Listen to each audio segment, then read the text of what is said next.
చక్కటి మాట. దేవా నా యందు శుద్ధ హృదయము కలగజేయము, దేవునికి మహిమ కలుగును గాక. నాకు ఒక మంచి హృదయం కావాలయ్యా అంటున్నాడు.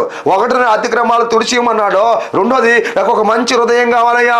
దేవా నా యందు శుద్ధ హృదయము దయచేయము అనగా నా హృదయం చెడిపోయింది, నా ఆలోచన చెడిపోయింది, నా చూపులు చెడిపోయినాయి, నా ఆలోచన చెడిపోయినాయి, నా హృదయం చెడిపోయింది. పాపం వచ్చి నా హృదయంలో కూర్చుంది, పాపం నన్ను ఏలుతా ఉంది, పాపం నన్ను పరిపాలిస్తా ఉంది, పాపం నన్ను వశపరుచుకొని ఉంది, నేను పాపానికి బందీ అయ్యాను, నా హృదయం చెడిపోయింది, అన్ని విధాలుగా చెడిపోయింది, శరీరాన్ని పనులు చేశాను. నేను ఒక స్థాయిలో ఉండి, ఒక రాజునై ఉండి, ఒక అధికారం ఉండి, ఒక పేరుండి, ఒక పలుకుబడి ఉండి, ఒక ఇలువ ఉండి, ఒక గౌరవం ఉండి అన్ని కోల్పోయాను. నా సాక్ష్యాన్ని కోల్పోయాను, నా జీవితాన్ని కోల్పోయాను, నా బ్రతుకును కోల్పోయాను, నా స్థితిని కోల్పోయాను. నా హృదయం చెడిపోయింది. నా హృదయాన్ని శుద్ధపరచు, నా హృదయాన్ని శుద్ధి చేయి, నా హృదయాన్ని కడుగు, నా హృదయాన్ని పరిశుద్ధపరచు.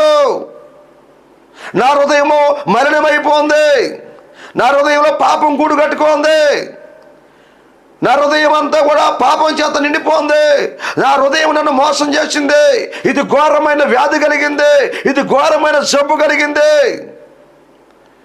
నా హృదయం కడగబడాలి, నీ మాటల చేత కడగబడాలి, నా హృదయాన్ని కడుగయ్యా అని ప్రభు దేవుని సన్నిధి లోపలరా పశ్చాత్తాపడు. శుద్ధ హృదయాన్ని నాకు దయచింది, మంచి హృదయాన్ని నాకు దయచేయమని ఆయన సన్నిధిలో పశ్చాత్తాపడుతున్నాడు.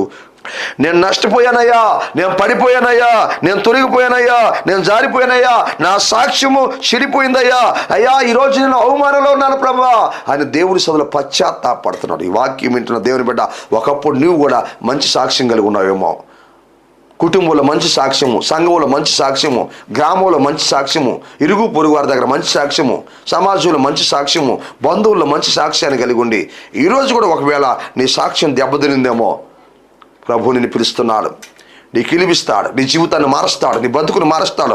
ఆయన వైపు చూడు, పశ్చాత్తాపడు, ఏడువో, కన్నీరు గారువో, రోధించో, ప్రభు సన్నిధిలో రోధించో, ఏడువో, కన్నీరు గారువో, పశ్చాత్తాపడో, ఏడువో, ప్రలాపించో, దేవుని సన్నిధిలో ప్రలాపించు.